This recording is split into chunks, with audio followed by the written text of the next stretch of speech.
21 दिसंबर को तेल अवीव का आसमान थर्रा रहा था।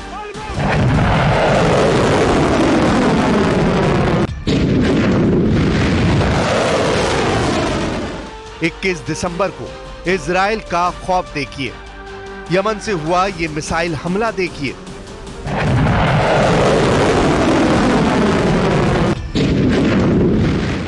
क्योंकि ये मिसाइल अटैक नेतन्याहू बार बार अपनी टीवी स्क्रीन पर देख रहे हैं। नेतन्याहू देखकर हैरान है कि यमन के हूती इतना सटीक हमला कैसे कर सकते हैं। नेतन्याहू बेचैन है कि अगला हमला हुआ तो इजराइल को कैसे बचाएंगे।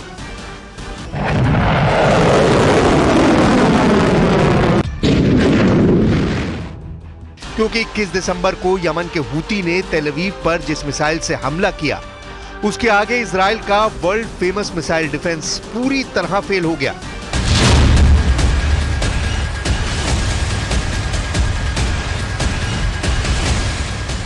क्योंकि यमन की हाइपरसोनिक मिसाइल तेल अवीव पर ऐसी गिरी कि धमाका व्हाइट हाउस में भी सुना गया।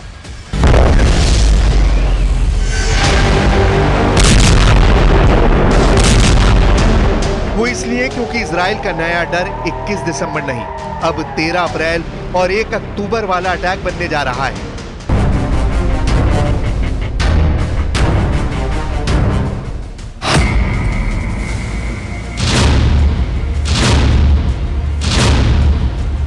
तेरह अप्रैल 2024 को इजराइल पर 300 ड्रोन और मिसाइलों से हमला हुआ था, तो 1 अक्टूबर 2024 को ईरान ने इजराइल पर 200 बैलिस्टिक मिसाइल फायर की थी।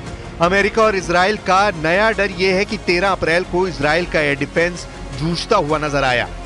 1 अक्टूबर को इजराइल का एयर डिफेंस पूरी तरह फेल हो गया और अब 21 दिसंबर को जब यमन से सिर्फ एक मिसाइल फायर हुई, उसे भी इजराइल नहीं रोक पाया।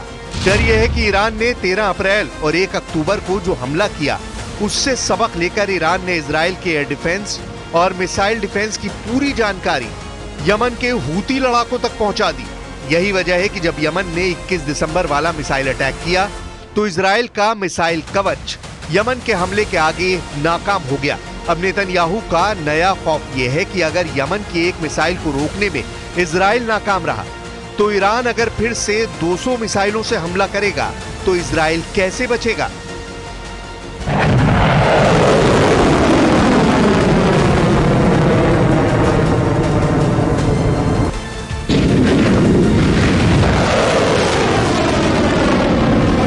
איננו מסירים את עינינו מאיראן שמאיימת להשמיד אותנו, ואנחנו נחושים למנוע מאיראן להשיג נשק גרעיני וגם נשק אחר שיכול לאיים על ערינו ועל יישובינו.